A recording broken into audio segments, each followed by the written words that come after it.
حقيقي طبعا. وطبعا احنا زي بنأكد مع حضرتك ان مهم جدا عشان ابنائنا الطلبه وخروجنا عموما لو احنا خارجين من شغلنا ان احنا نعرف حاله الطقس.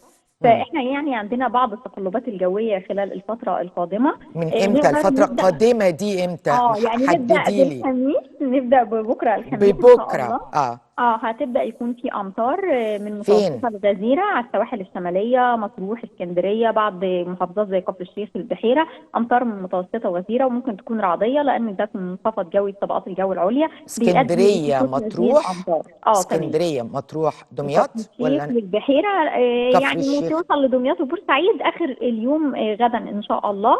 هنا الامطار هنا بنتكلم على مستوى درجة غزارة في الأمطار. يعني إلى حد ما بين متوسط وما بين غزير. أيوة. الأمطار هتمتد لمحافظات الوجه البحري، هتكون مم. أمطار من خفيفة لمتوسطة.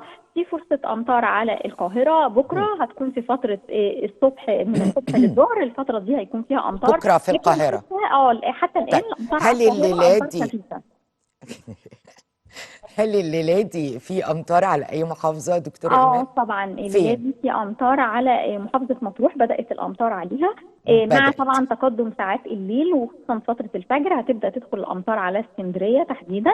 تمام. ثم باقي محافظات المناطق الشماليه زي كفر الشيخ والبحيره. فالليله طيب، دي الاكثر مطروح واسكندريه، ثم بعد تبدا مع حركه المنخفض تتجه لباقي محافظات الوجه البحري. بتبعتوا بقى للمحافظات واللينك موجود ما بينكم وما بينهم؟ طبعا طبعا يا فندم، احنا المحافظات مع كل محافظه في متخصص مم. متنبئ مم. بيتابع مع المحافظه، بيبعت لها اول باول صور الاقمار الصناعيه، خرائط الامطار، مم. اي تحديث بيطرأ، لان طبعا الحاله الجويه متغيره بشكل كبير. عشان مم. كده احنا دايما العمل عندنا في هيئه الارصاد على مدار ال 24 ساعه. فاي تمام. تحديث بيطرأ سواء بالليل او بالنهار في اي وقت بيكون في تواصل مع المحافظه على طول، وبيكون في يا رب استعداد بس بصراحه المحافظات اللي يعني. حضرتك قلتيها اللي فيها غزارة دي ما تكونش يعني لدرجة انه التلاميذ او لا الطلبة ان ما شاء يقدروش الله يروحوا ما يكونش الامتحانات. فيه قلق ان شاء الله. لا ما يكونش فيه ان قلق. دي يمكن يعني امتحانات مش يوم الحالات دراسي اللي يعني. فاتت زي ما حضرتك متابعه معانا، ايوه. برغم ان الامطار كانت غزيره لكن في التواصل دايما مع المحافظه واستعدادها دايما بدري مم. بيخليها ان هي تسحب الميه والتجمعات اول باول، فده ما مم. بيسببش مشاكل الحمد لله.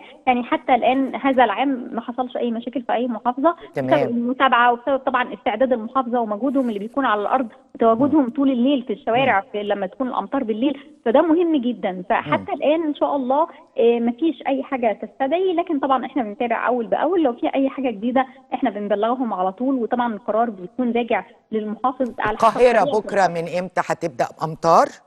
الامطار القاهره هتكون في فتره الصبح لغايه الظهر، هتكون امطار خفيفه ان شاء الله. اه. حتى الان طبعا لو في اي تغيير احنا بنبلغ على طول وفورا تمام. ونتعامل مع جميع وسائل الاعلام. ايوه. فحتى الان تعتبر امطار خفيفه على القاهره، مفيش منها قلق او مشاكل ان شاء الله.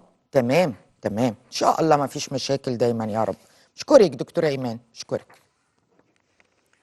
خليني ارحب